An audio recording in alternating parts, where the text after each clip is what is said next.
first one open in the media, so we finally got some news. Be sure to go hit a like, be sure to subscribe, and we're breaking it down right after this.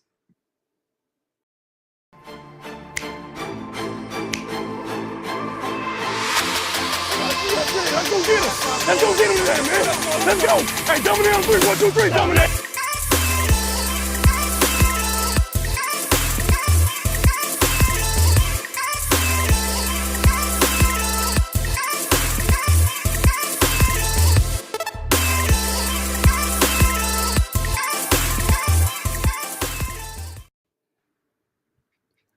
What is good, everybody? How you doing today? I'm Rohan Chakravarthi. I've got my guy Wayne Breezie right next to us. Wayne, how you doing today? It's a Tuesday. You know how it be. It's a Taco Tuesday. I'm doing real good, man, because today was the day we were able to get some coverage at the OTAs for the 49ers. Yeah. So we got some stuff we could talk about today, brother. Oh, yeah. Oh, definitely. I mean, this is like kind of the day we've been waiting for. And it's not like real football is there, but any form of football, that's what we get excited about over here. And so, yeah, before we get started, make sure you subscribe to the channel. Make sure you hit the like button if you want this daily content. I know Wayne be grinding over there as well. Be sure to subscribe over there to his channel as well. And we see Kali showing up in the chat. Thank you for tuning in, man. But Wayne, I got a question for you. What are your initial takeaways in a way from OTAs on day 2? Yeah, I mean, it was probably a light day, right? So they didn't do, too many heavy things. You're not going to see a bunch of heavy hitting and things. You're going to be seeing them doing the installments and things like that. I got some good vibes from everything. I got to see Trey Lance throw the ball. We got to see defensive linemen get their get off with Chris Kosaric. You got to see the wide receivers out there, the offensive line. It was pretty cool to see because you got to see the young guys on the offensive line like Aaron Banks and Jalen Moore. Jake Brendel, like those are some guys that possibly might be starting in the offensive line for the 49ers. And then came the pressers at the end. So overall, the OTAs I thought was a success. No one, knock on wood, got injured. You know what I'm saying? So that's a good thing. We did have some injuries, and we could talk about that a little bit later on the show for guys that didn't even participate. But it was really good to see the guys out there. And it looked like the most important thing, like I know they were out there practicing, it looked like they were having fun, bro. Like that made me feel so good. It just felt like fun 49ers football. Oh, yeah, most definitely. And I mean, when I looked at it, right, especially at the end, when you see the press conference, this is the first time we get to see Trey Lance talk in forever, right? Since the end of the offseason, obviously the 49ers have been shielding it for not only their benefit, for Trey Lance's sake too. And I mean, it was amazing. He was unfazed today. He didn't really care at all. And just football-wise, you look at it, Trey Lance completed around 15, 16 passes out of his total 17, 18 attempts. Only 2 incompletions. And I understand, yeah, from the reports, a good amount of them were checkdowns, but still, just to it's funny because the first thing that people talked about when they said, what does Trey Lance need to improve on this offseason? It's accuracy and decision making. 16 of 18, 15 to 17, albeit on the first day. That seems like a pretty good start, for OTAs. And so that's what I'm excited about. Can he build on this? Can the 49ers build on this? Light day, like you said. The 11-on-11 session was without helmets. It's not a full contact. We won't get contact until training camp. Good amount of 7-on-7 work, good amount of 11-on-11 work. We'll see how they continue. The thing I'm excited about, you alluded to it a little bit, a lot of these rookies are going to be getting some playing time here. A lot of these young players as well, given the amount of veterans that aren't necessarily participating in OTAs. It is voluntary. And so this is a place where we get to see a lot of these guys try and showcase their talents. And how will these guys succeed compared to their fellow peers? Yeah, like just going out there, looking at Trey Lance, looking at him command the offense. We talked about him being a leader. We talked about him playing that role. It looks like he has the locker room. It looks like he has the attention of his guys. It looks like these young guys are going to come out there and they're just going to sop up just about every bit of information. And just listening to Trey Lance talk from the pressers, and watching his actions out on field, I mean, does he not sound and look like the leader of a brigade or of a team or whatever it is you want to call it? Because he's just out there like commanding, like his attention, like he gets it from the players, whether they're veterans, whether you heard George Kittle speak, you heard all the other guys speak, you heard Brandon Ayuk talk about Trey Lance, you heard the offensive guys speak, you heard the coach talk, like, and so you heard him speak, and he just sounds, in my opinion, like uber confident, like not cocky, but just like confident, saying, "Hey, man, I'm only out here to get better." Like I want that kid on my team, a kid Yeah. that knows what his flaws and things like that, his flaws and all, but he's out there to prove, like he said, I'm out here to prove to myself and to my teammates in the locker room. I can care less about what you guys think. And he's talking to the media. He said, "I'm trying to say this in the best way that I can without offending anybody, but I really don't give a beep about what you think. It's all about what my teammates feel and how I feel about the situation." And so that right there lets me know that his personality is shaping, and you better stop asking him the same question over and over again. And probably when a guy says they don't want to talk about it anymore, it will probably be best for us to just back off, because they did it to him.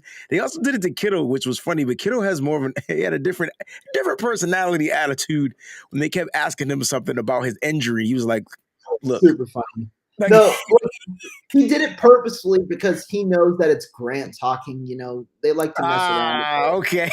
And so it was Grant, because the point Grant was trying to talk about the injuries, but he unfortunately brought up non-contact. A lot of the Yes. Kittle injuries were obviously contact. Non-contact is worse. And so they were just having that banter. But yeah.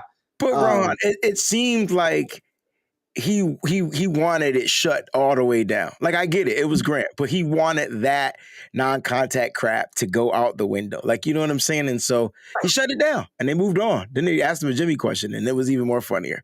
So, but it was really cool to hear these guys talk, man. I just missed them so much. It's unfortunate we didn't host the Lombardi Trophy. You know what I'm saying? But it's good to see that they're all back out there, and they're all out there for one goal and one goal only. I'm listening to Jimmy Ward right now, and this guy's a dog, man. Oh man, Jimmy he's Ward. not. Dang, they're not over with yet. Nah, they brought up Jimmy Ward, and Jimmy Okay. Ward essentially said, "Nah, I want that All Pro." He thought last year he could have been an All Pro if he played a little better. He thought he Yeah. left a couple of plays on the field, but he just said, "I'm the villain. Y'all gonna have to fight with me. I'm the dog. I'm the villain." And I mean, I love that energy anyway from Jimmy Ward. He been having that energy. He backed it up last year with his play, and I think he should continue having that energy. Well, here's the cool thing about Jimmy Ward. He's been backing it up with his play.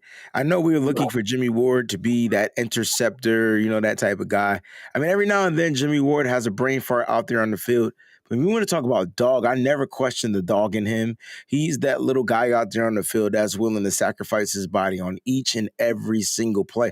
And we're also talking about a guy that stayed injured the majority of the beginning of his career. I would say for the first 5 or 6 years of his career. And this is what, his 9th year, I believe, in the league. Like, he's been in the league for a minute, and he couldn't find a way to stay healthy. And he finally found out, like, that fountain of, I know how to protect my body. I know how to treat my body. I know how to train with my body.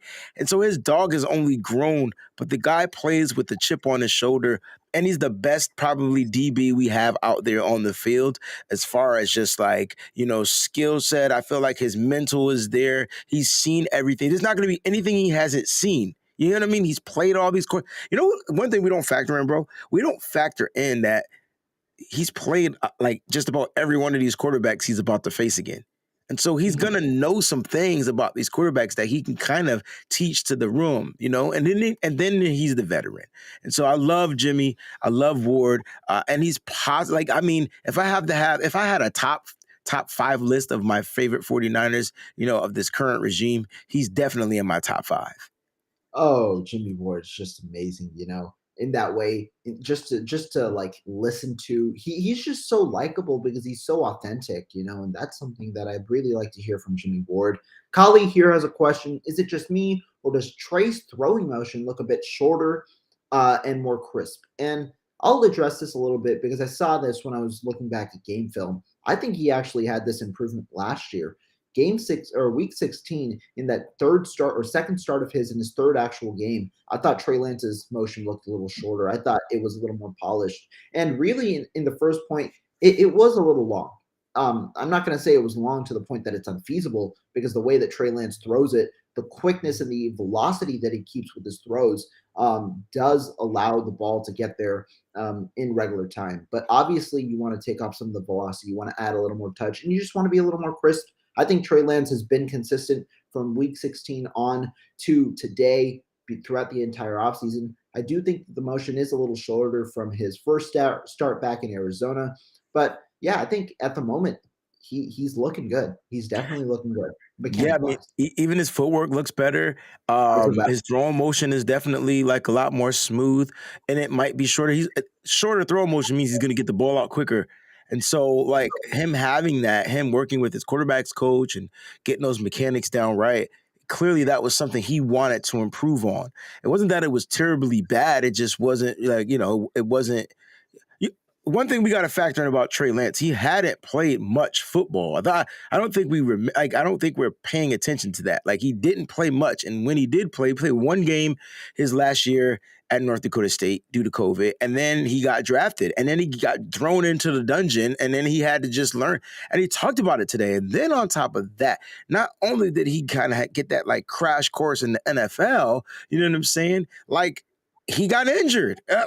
And so he talked about his finger. He talked about him, trying to get the ball out of his hand and then the ball sliding down to a different finger on the release. And so it caused a lot of his throws to be inaccurate. And so I'm glad he said his finger wasn't straight. Now, we've all seen players with bent fingers, and we can't imagine what it feels like for a quarterback to have that on their throwing hand. And so, not holding as an excuse to his inaccuracies, but that definitely plays a big role in the accuracy of a quarterback. And so I think Trey Lance, like you said, that last week in Houston, you can tell he was a lot more healed. He was a lot more fluid with his throws. He almost completed about 60-70% of his passes in that game. I think it was 16 for 23. So you guys do the math, if I'm not mistaken.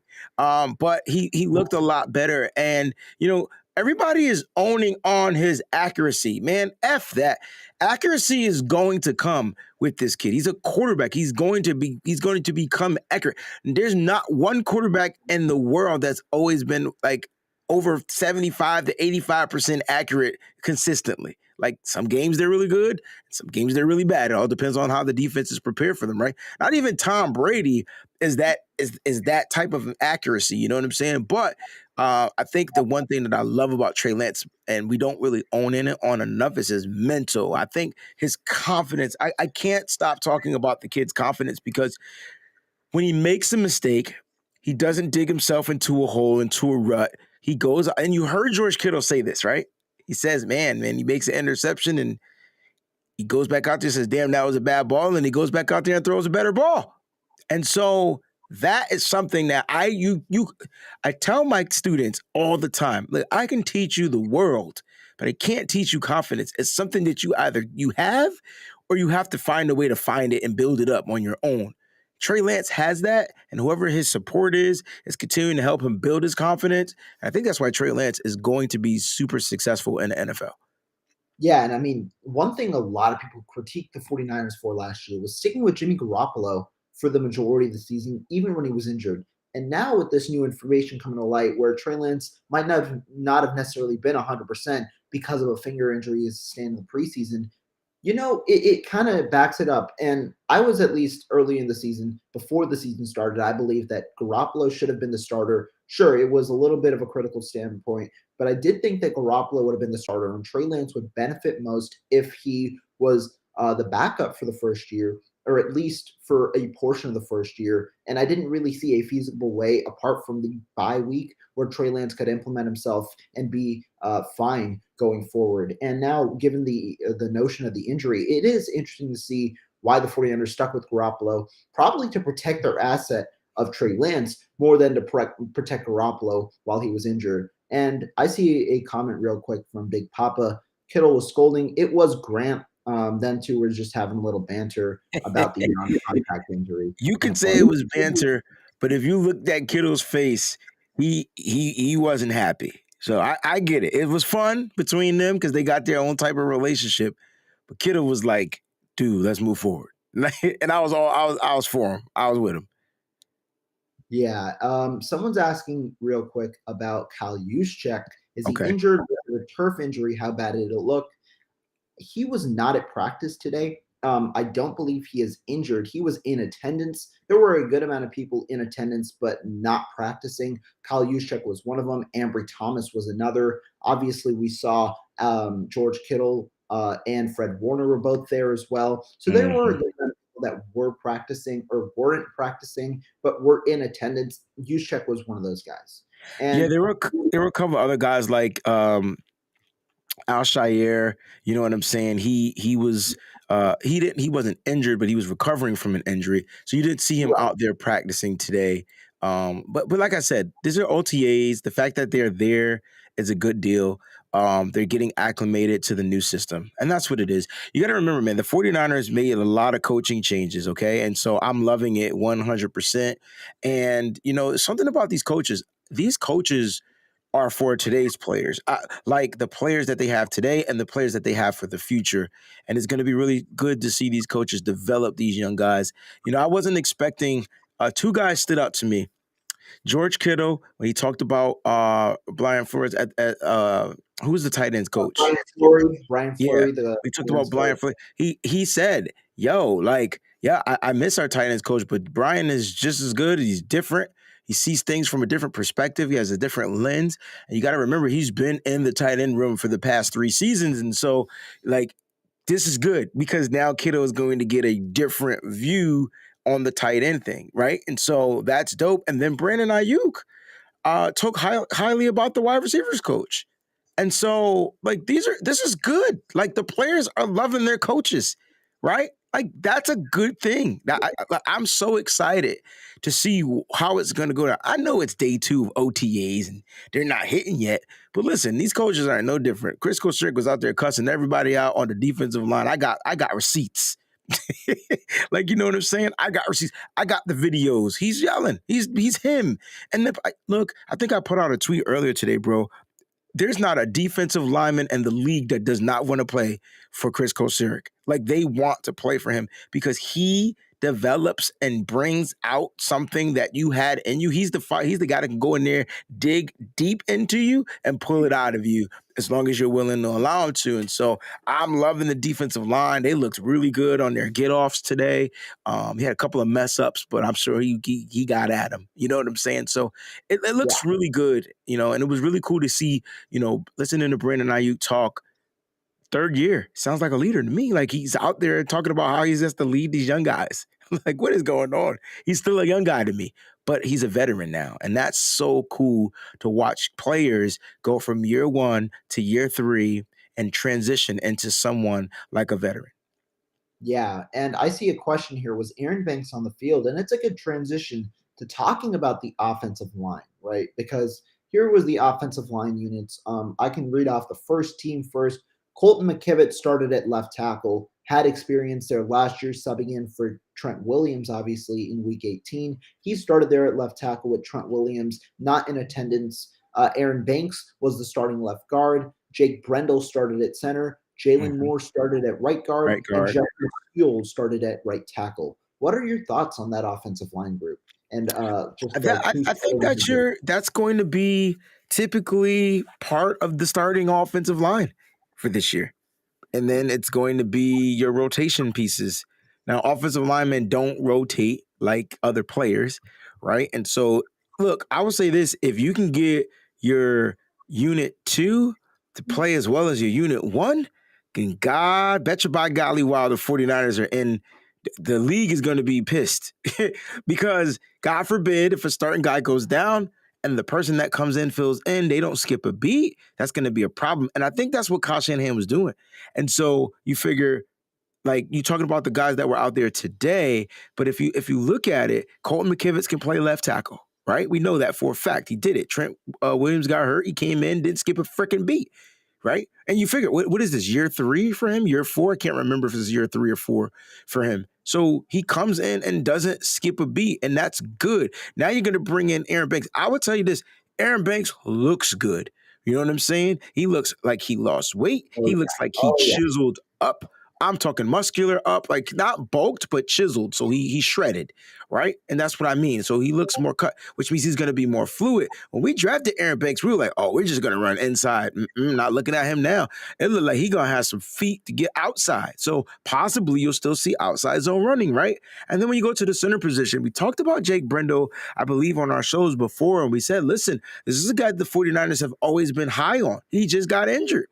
And had he not got injured, he probably would have been starting center before Alex Mack even got here.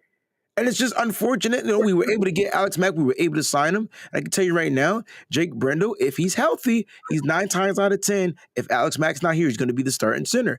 And then you have Brunskill, who we didn't know. I didn't know he was suffering from knee tendonitis. Did you know he was suffering from knee tendonitis? It was obviously kept under wraps, but it's not too big of a deal. I think it was one of those minor procedures in addition to. Could you some get of the other cleanup? players. Yeah. Yeah, You get the scope. it was that, and he should be expected to be back for training camp. I believe he's one of those groups, or one of the guys in the group. We'll see if he's playing during mandatory minicamp next in June in about a month, or not a month, like 3 Kyle weeks. Kyle said he should be back by training camp. So Yeah, I'm the not expectation. expecting. Yeah, I'm not expecting anything. And this is good. Let me tell you why this is good, little bro. This is good because now you're able to develop these other guys. We drafted a couple of linemen and Nick Zakil and Spencer Burford. And then we got some undrafted guys that everybody wants to see. These guys have a chance now with these veterans that aren't going to be there until training camp starts in July. So they can go to that mandatory thing in June, and they still going to have some time to develop. So this is good for Colton McKivitz. This is good for Justin School. This is good for Aaron Banks. This is good for Jalen Moore and Jake Brendel. This is really good for those guys. And if Kyle, the one thing I'm starting to learn about Kyle is if you make not a good impression, but the right impression on him, he will have your back. He has your back. And then you can, and ask me how I know. He talked about Darqueze Dennard today, and he talked about how Darqueze came in and just blew my expectations out the water, and he was ready. We was ready to start him at the nickelback spot, like we were willing to. And so I'm like, okay, so you just got to go out there and make the right impression on your coaches, and that will get you work. That's going to get you played. And so Mike McGlinchey, Javon Kinlaw, some of these guys that, had some offseason issues, they probably won't be back to training camp. So even on the defensive side, this is going to give Maurice Hurst some reps. This is going to give Hassan Ridgeway reps. This is going to give these guys reps, man. And we want to see, I don't know about you, bro, but I want to see some of these undrafted guys because I want to see if at least one or two of the offensive linemen can crack this roster. Yeah, and it's a good point. For me, what I was looking for was the guy who started out at right guard, Jalen Moore. I personally believe that Jalen Moore was drafted last year with the expectation that he'd slide into guard, be it last year or this year. Obviously, Moore had reps at tackle last year due to the lack of availability of certain players. Justin Skule, obviously being injured. Jalen Moore was that swing tackle role, played both left and right tackle at portions, left in the Chicago game, right in Jacksonville after the McGlinchey injury, and then he was benched after that. Now you slide him over to right guard where his talents might be better used. From the guard position, I want to see how he fares there and if he can potentially take that spot from Brunskill, because I think that's what the 49ers envisioned when they moved him there this past offseason. With Kyle Shanahan alluded to it at the owners' meetings back in March. And so that's the guy who I'm looking for in this first unit. Jake Brendel, the 49ers name dropped him multiple times during their post-draft press conferences. They seem to be fairly high on him, although there hasn't been obviously much tape on him. Justin Skule, it's nice to see him back and healthy. Tore his ACL last year, was expected to be the swing tackle, and it appears that he might take that role if he makes the 53-man. This year as well, he started at right tackle, and it was expected given that the second guy is Alfredo Gutierrez. He would be backup. But talking about some of those guys, right, in the second team, undrafted free agent Sam Schluter at left tackle, sixth-round pick Nick Zakelj at left guard. Then you had Jalen Moore, who slid in at right tackle for a portion. but also Spencer Burford at right guard. And like you said, these are the guys who we kind of want, right, to develop in a way and take over some of these starting roles. Burford, Zakel, and maybe even Sam Schluter if he can make the 53-man roster. Additionally, Donovan West and Jason Poe both were a part of the third team. West played at center. Poe played at left guard. So it'll be interesting to see if they interchange those two guys to see where they best fit in the NFL. Poe is only 300 pounds. Will he slide in at left guard for the majority of the offseason, or will he also get some center reps? It'll be interesting to see. And so, yeah, there's a ton of battles going on, not only positionally, but also between each group. And so that's what I'm excited about for this offensive line, especially with the veterans out, because we know what the veterans can do. It's nice to see what rookies can do. And this kind of portion will give them an opportunity to do so during OTAs and during the mandatory minicamp as well. Exactly, bro. Exactly. And I think that's what OTAs, I think what Kyle Shanahan and the whole regime, they decided to say, listen, we're going to compete. We're going to compete at coaching. We're going to compete at the quarterback. We're going to compete at the fullback. We're going to compete at the wide receiver. We're going to compete on the offensive line. We're going to compete at every position group here. And I think even Kyle Shanahan, and listen, look, Kyle Shanahan signed Anthony Lynn to make him better. Right? What do I mean by that? I mean, Anthony Lynn is a former head coach in the NFL. Like, usually you don't want to sign a former head coach who probably still has head coaching vibes. But the fact that iron sharpeneth iron, you know what I'm saying? Anthony Lynn is probably going to challenge Kyle Shanahan, and Kyle Shanahan's going to challenge Anthony Lynn. This is going to be this is great. It's a great problem to have because these guys are only going to be there to make each other better. And so I'm super excited on what's going down in the 49ers regime. I'm super excited from the general management all the way down, you know what I'm saying, to the ball boy, like at this point. OTAs are fun because they're just, it's the time where they get out there and they just go out there and just, it's like spring training, like if you played football, like, you know what I mean? Like, it's just, we're going to get in shape for the first 2 weeks and then we're going to start putting on the pads, like, right? And so this is the transition without the pads, right? This is the time they're probably not going to have, full pads on, maybe just the top, the helmets, whatever. I know some people ask, how was Danny Gray out there? I mean, you heard Brandon Ayuk said, man, he's just fast. He's fast. You know what I'm saying? They're not running routes yet. They're not doing all those different types of things. That will vamp up, though. Before the week is out, you're going to see plays, and that's what everybody is going to sit back and be excited. And here's the cool thing, bro. We've seen Trey Lance throw pretty balls. We've seen Trey Lance throw deep passes. We've seen, right? So can you imagine if we saw that last year, what we're going to see this year? I'm just excited. I'm just really excited.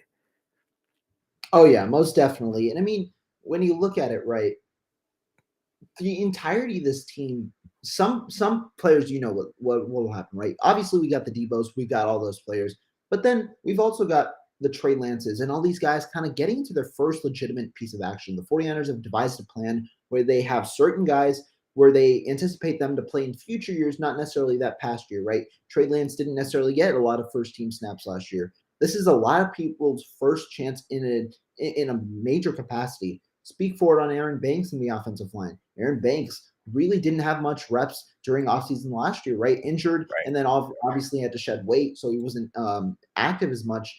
Brunskill got the right guard reps, and then obviously Laken Tomlinson got the left guard reps. You slot him in immediately, starting left guard right now, and he's getting all the reps. It's really about reps. And there was a quote that I saw earlier today, not from a 49ers guy, but from the Bears head coach, Matt Eberflus. He essentially said, I don't care what happens in OTAs. Make all your mistakes here. And I think that just goes to the entirety of the NFL.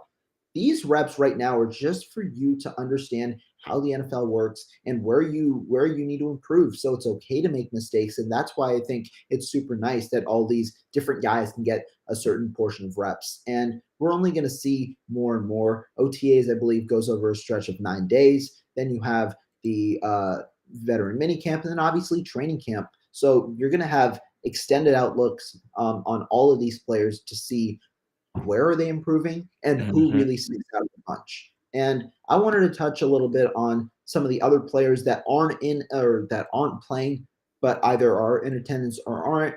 Azeez Al-Shire, he had knee and shoulder surgeries in the offseason. he is not playing. I don't believe he was present either on Tuesday. Jason Verrett, the 49ers, Kyle Shanahan, did announce that he hopes that Jason Verrett can be cleared from his torn ACL by training camp. Obviously, that would be a huge boost for the offensive line. George Kittle and Fred Warner both dealing with minor injuries, so no worries there. It's just minor lower body injuries. Both probably will be held out until training camp just to preserve the bodies at this point because these reps aren't as meaningful for them. And so when you look at it, guys like that, and then the last update I wanted to provide, Javon Kinlaw, Mike McGlinchey, Shanahan did say that both are ahead of schedule on their recoveries, should be expected to come back in training camp.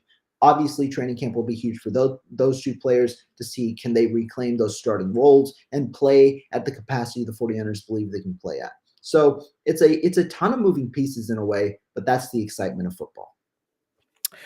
Man, look, I can't wait till tomorrow because I'm excited to see what the new installment, what will be tomorrow's installment, right? Because we got to see position groups go out there. And will it be a little bit more defined? Will we get a little bit more of this and a little bit more of that? Will we see Trey Lance? Like you said, he went what? You said 16 for 18 today, I believe? Yeah, I believe 16 for 18. Yeah. And you said a lot of them were, checkdowns. Listen. Yeah. Excuse me. I mean, am I the only freaking guy in the world that wants the quarterback to throw it to the check down? I'm tired of us not throwing it to a check down. So the fact that we're completing check down passes is a bonus. I'm tired of watching teams that I feel like, oh my gosh, if we could the coverage is really good down the field and there's a wide open check down guy that nobody's covering, and then Aaron Rodgers dumps it off and they get 30 yards. Like, why can't we do that? Like, why don't we do that? Why does everything have to be super analytical and like hard all the time? Why does it got to be super physics every single play? No, it's as simple as a check down. And the fact that y'all said that he can't throw the ball, not you, but people say that he can't throw the ball with touch and things like that. Well, he's not throwing darts for check downs. He has to have some type of velocity under that pass. You want the ball to get there. And how long did it take Jimmy Garoppolo to throw check downs? He still wasn't super successful at it. So I'm glad. I'm happy that 16 of 18 and maybe 10 of those were check downs. Why? Because that means Trey Lance possibly maybe going through his progressions. And if he sees that the defense is covering his progressions, number one, he's not taking off and running. And number two, he's checking it down. Yeah, we got a question here. You think it's McGlinchey's last year in the 49ers? And before I give you this question to answer, I want to say this on your part. The checkdowns are important. Like, you can't have it both ways. You can't say you want a quarterback to be less aggressive, but also blame him when he's throwing these checkdowns. Additionally, the reason that I kind of like these checkdowns, 12 of the 16 passes completed by Trey Lance today were to tight ends or running backs, meaning a majority were in the short area. But that means we're involving our running backs more in the passing game, something we haven't seen in recent time. And even if it's just a starter, right, it's likely not a huge part of the game plan come regular season time. But it's just a starting point where we can analyze, are these running backs capable of catching these passes? I read from Jack Hammer that the first two passes were to JaMychal Hasty and Jeff Wilson Jr. So, like, I want to see these running backs get more involved in the passing game. And obviously, these checkdowns are a big way to do it. One other thing, checkdowns mean that the quarterback is going through his progressions, coming to the last progression, and then making the throw. And I understand there's no defensive line, nothing like that, but you like to see a quarterback go through those progressions like someone would when they're throwing the check down before making that throw. It means that they're not focusing in on one read, not making super aggressive throws that might result in turnovers or mistakes. But that's my little point on checkdowns. I do think that there are values coming from those throws. Obviously, you don't want to see him 24/7. It doesn't necessarily show that you can move the offense well, but I'm definitely fine with that in today's practice. Notorious GAB says here, you guys think this is McGlinchey's last year on the 49ers? What do you think? Yeah, I mean, I don't know if it's a possibility, man. It's going to come down to health and play. And the 49ers are giving him almost $11 million this year to go out there. They believe he's going to be healthy and ready to go. I would say if he's healthy and he plays well, you can expect an extension. I would say if he's unhealthy, it's a possibility that the 49ers just, eat this money and move on. They drafted guys. They've got guys that they're probably going to try to develop, you know? And so here's the cool thing, right? They drafted a right tackle high in the first round, and it didn't work. He wasn't the best. He wasn't like he wasn't great. He was great at run blocking, but he wasn't great. Like, you know what I'm saying? At pass protecting, which is what you do need to do as an offensive lineman. And so maybe they feel like they can develop guys. Cole McKivitz, Jalen Moore, Justin School. These are guys that have also been in the system. And if they come out and have a good camp, Kyle Shanahan's going to look twice about the situation. And why give a guy so much money when you got this other guy that can probably do just as good as that guy can do? So there's there's a big possibility that he may not be returned. But I tell you what, I don't expect Mike McGlinchey to have a bad year. A, because this is contract season. B, I expect him to make the Pro Bowl this year. How about that? Now with that means he's really gone. So yeah, he's not coming back. Like, regardless, whether he's good or bad, I think this is it for Mike McGlinchey. Yeah, I think that, I mean, it'll be an interesting thing because obviously if McGlinchey comes back to shape, if he balls out, the 49ers, they don't shy away from paying guys when they believe they deserve to be paid. Arik Armstead's a prime example of that, right? Struggled in the first couple of years of his career, production-wise, got 10 sacks back in 2019, 5 years, $85 million deal. Now, do I think that Mike McGlinchey is going to warrant a 5-year, $85 million deal? No, I don't think so. But unless there is a specific plan like the 49ers had with the succession of Laken Tomlinson via Aaron Banks, I don't necessarily believe that we can count on this being McGlinchey's last year. It's really dependent on his play. Now, do I think that he'll get the opportunity to prove the 49ers that they should keep him? Yes, I think that he is the starter for this year. However, he's had his forthcomings. I think he has improved every season, but he's had his forthcomings, especially in the passing game. I think he's definitely gotten better, but we'll see. Can he take another step despite coming off an Achilles injury, or sorry, not an Achilles, torn quad injury this past season? That's something that we have to wait and see, because really at this moment, the reason that Mike McGlinchey is on the roster is because his $10.88 million fifth-year option is guaranteed.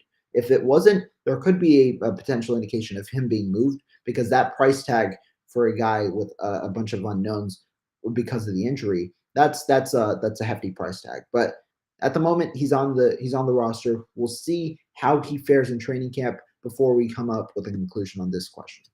Spot on, brother. Spot on. Jerome asks about the safeties, and I actually wanted to spin this question into a little bit different of a way, because the four safeties that were, or the four kind of main guys that were out there, right, in the secondary, you obviously had Mosley and Charvarius Ward on the outside. Darqueze Dennard, who we talked about earlier, started in the slot on the first team, and then the first team safeties were Jimmy Ward and Talanoa Hufanga. What were your thoughts? What are your thoughts kind of on that group being the starting group, especially at slot and opposite of Jimmy Ward? I think that might be your starting group for this year. I think that right there solidifies what Kyle Shanahan and DeMeco Ryans want to do on defense. You got your best cornerbacks out there. Ambry Thomas was sick, so if people want to know where Ambry Thomas was and why he wasn't out there on the field, it's because he was sent home sick.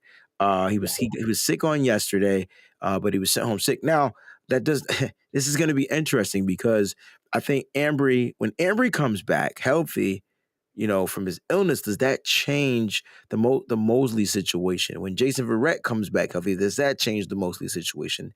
And I don't think it does. I think you go your best health guys out there, Charvarius Ward, the guy you're paying the money to, and then Emmanuel Mosley. So that's your outside. No one's taking Jimmy Ward's spot. And so, if anything, can we please get Jimmy Ward an extension? Can we just go ahead and say, dude, just be a 49er for life. Here's a 3-year extension. Call it quits after that. You know what I'm saying? Like, I'm hoping that's what they do. Yeah. On top of that, Talanoa Hufanga, this is really good for the kid, right?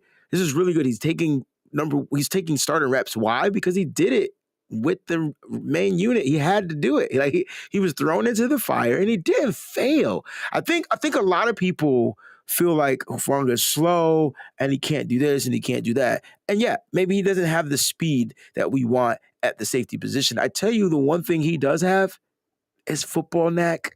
And that kid has a knack for the football. And that's one of those things you just can't teach. And I think you put him out there, you let him go through his wrinkles, you let him go through the emotions of playing safety, but he's out there with Jimmy Ward. And so you want him, you want that communication from Ward. You want them to be like Tart, right? I think Talanoa Hufanga has a better upside than Tart had. That's just me. You can call it what you want because I like his football tenacity. I think he just has this knack for football, whereas Tart was just a good football player, like in my opinion. I think this kid is a good football player and he knows how to make plays. That's what I'm trying to say. And so I liked it. Now you got to factor in the other guys on the team, like Tavarius Ward, who's trying to get reacclimated to the game. And now he has the speed and he has a knack for football as well. So the battle was dope, bro. Like you got Ward versus, you got Tavarius Moore versus Talanoa Hufanga. Like who's gonna start opposite Ward? And here's how you know who's gonna start. Can Can Moore interchange with Jimmy Ward? Because Hufanga can. Can Moore do that?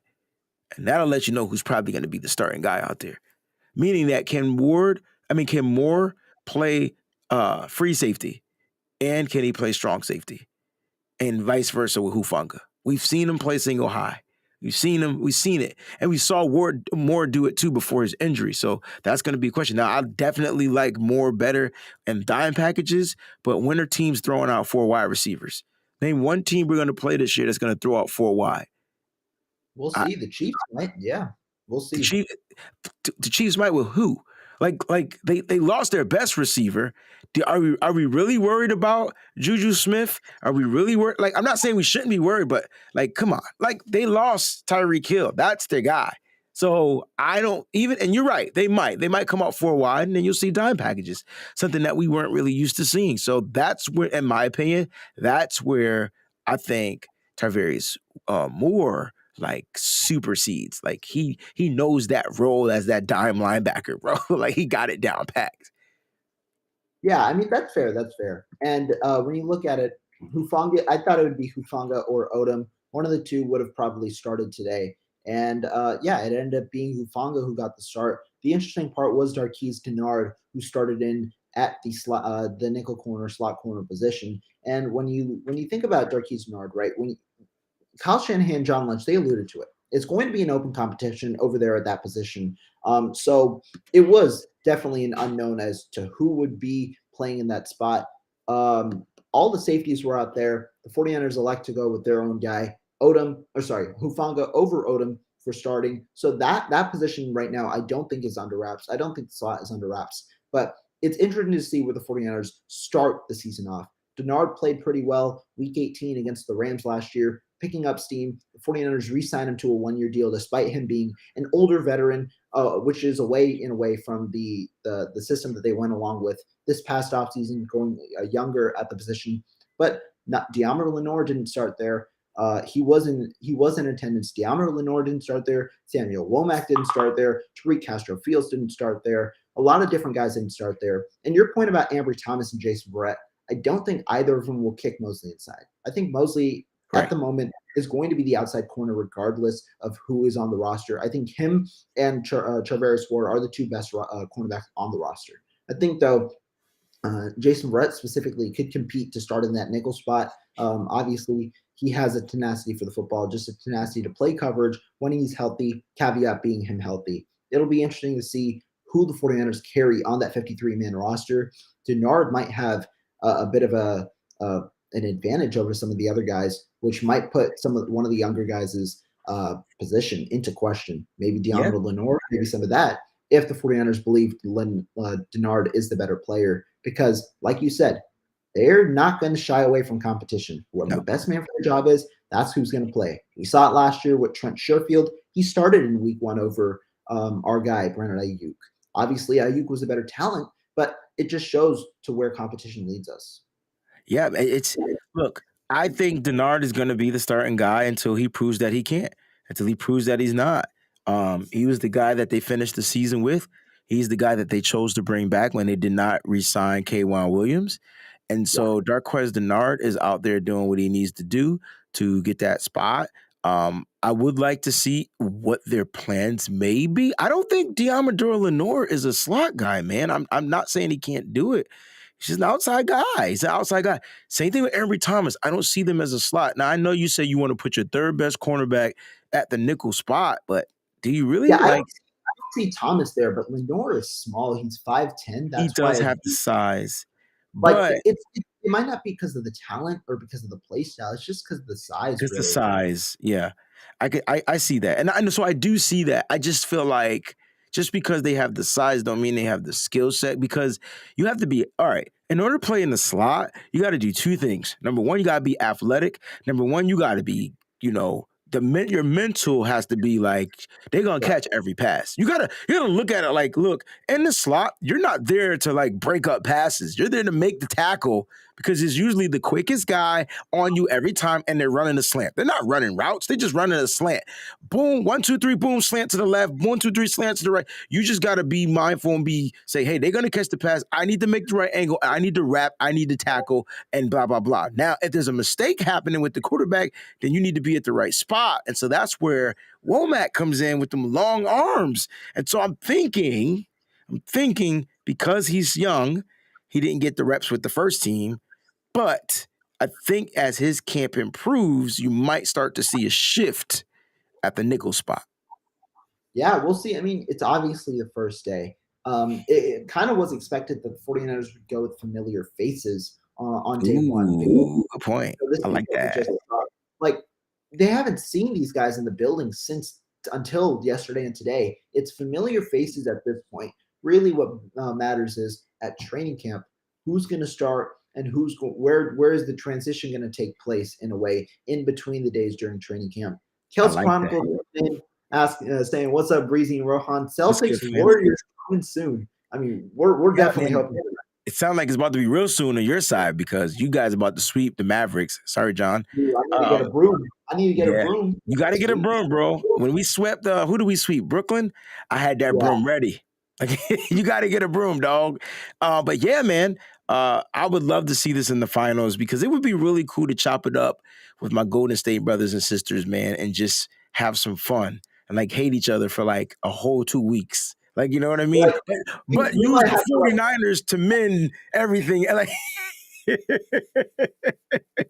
it's gonna be good. It'll be a good time. It'll be a good time. Plus, I want to see that matchup. I think the Celtics match up very well with the Warriors and vice versa. So I think they're like perfectly matched teams. The only thing I don't like about your team is just dude, Steph Curry he could shoot from anywhere on the floor. So that they would have to force Steph Curry to score 100 points. I think that I'm not worried about. So I think they'll take everybody else out on your team and force Steph to beat you.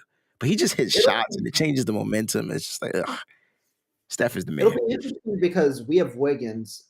He'll probably cover Tatum. He should be on Tatum. We'll see because we don't have many, like, at least in our starting lineup, right? It's Curry, Clay, Wiggins, Green, and then at the center position. It'll be interesting to see, do we have Green shift towards one of the Tatum or Brown, or do we have Wiggins take one, Thompson take the other? I think you would want to put Wiggins on Tatum because of his size. The length is the length, right? Because you don't want Tatum stepping to the side, shooting over the guy, blah, blah, blah, blah. So I think you're going to do that. I tell you what, it'll only work one game, though.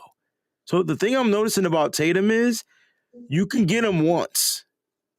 PJ Tucker did it. I forgot who they used to stop him with the Bucks. They tried in Brooklyn, but he somehow comes back. Like when I say you can get him, you'll get him. Like you'll get him. Like he might only score like 3 points. 3 for 10. Yeah, 3 for 10. like 2-3 baskets. Get him. That's getting him.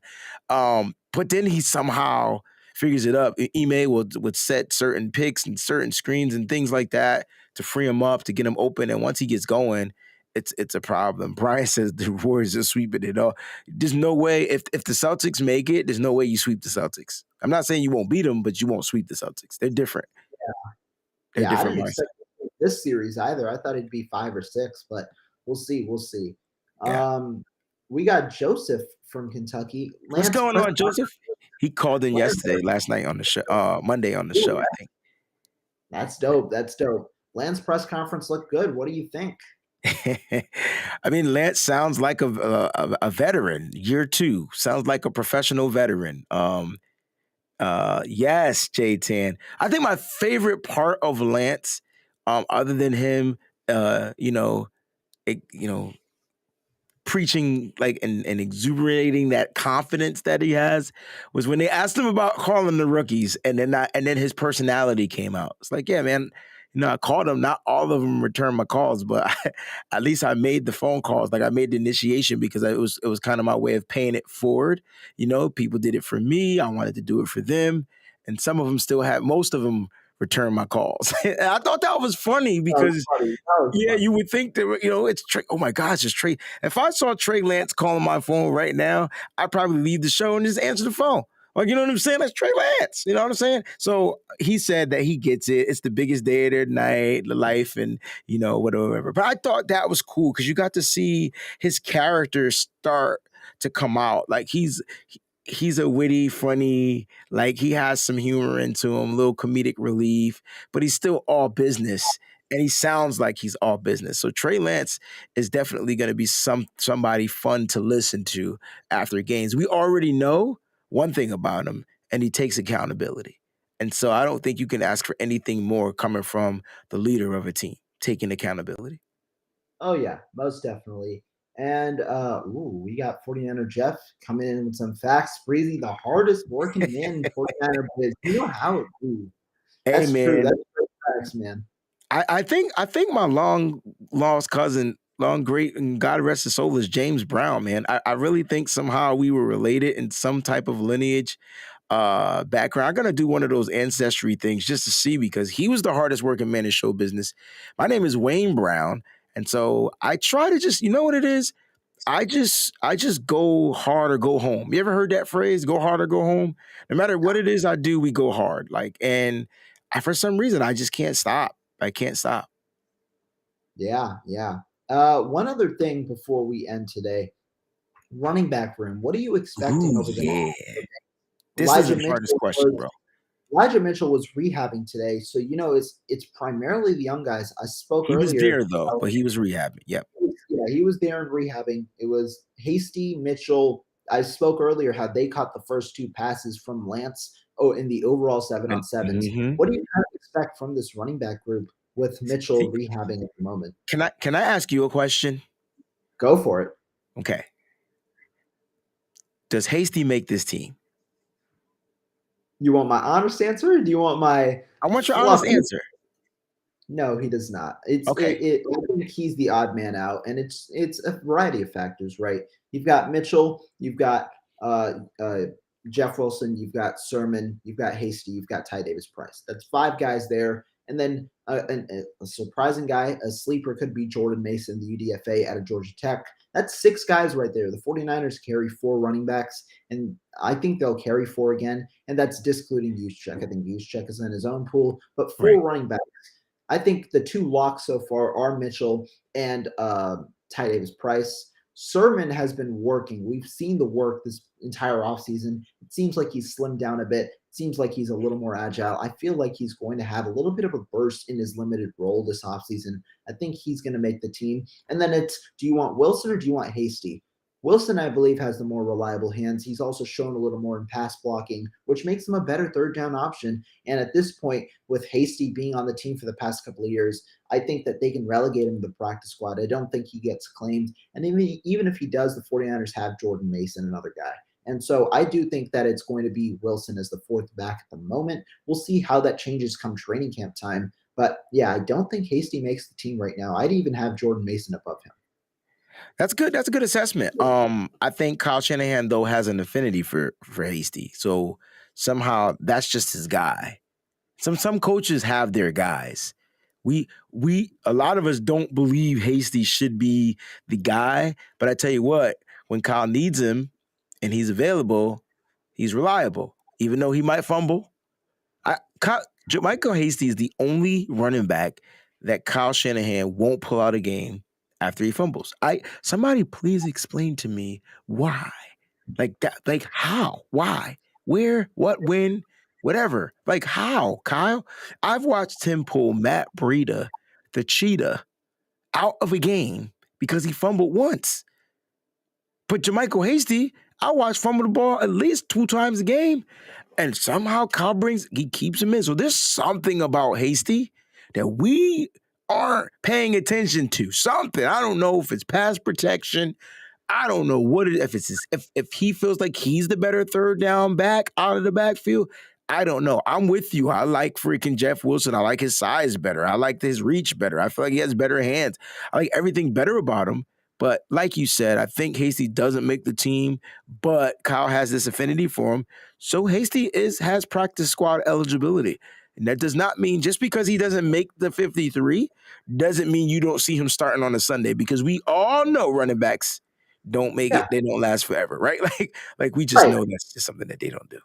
Right. And I mean, that's exactly it, right? You can pull in one of those running backs, you can pull in a quarterback as a part of that 53, as a part of the 55 game day roster, and you can add an extra back. And I mean, if injury happens, you have an extra option as well. And so it will definitely be interesting.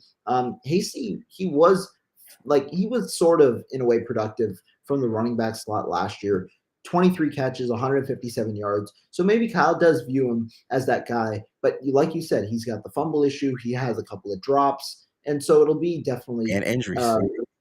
Injuries as well. So it'll be definitely interesting. Do they go with the young guy, or do they go with the veteran in a way? Or do they even go with the sleeper in Jordan Mason, the undrafted free agent? I do like the kid out of Georgia Tech, bro. The yellow jacket. Yeah. We'll see. But Breezie, that's a great show. We recapped OTAs day 2. Everybody in the stream, thank you guys so much for tuning in. All of you, be sure to subscribe to my channel, Rohan Chakravarthi. Follow us on Twitter. Now. All the links are in the description. Make sure you subscribe. And you know what? Somebody said it earlier. You got to get Breezie up to 4K, man. Be sure to subscribe to his channel. Go follow him on Instagram. Go follow him on Twitter. We appreciate all y'all, man. Appreciate you guys. Shout out my guy, Kevin. And we'll Kevin. I've seen Kevin on in a minute. Yeah. We'll see you guys next week, guys.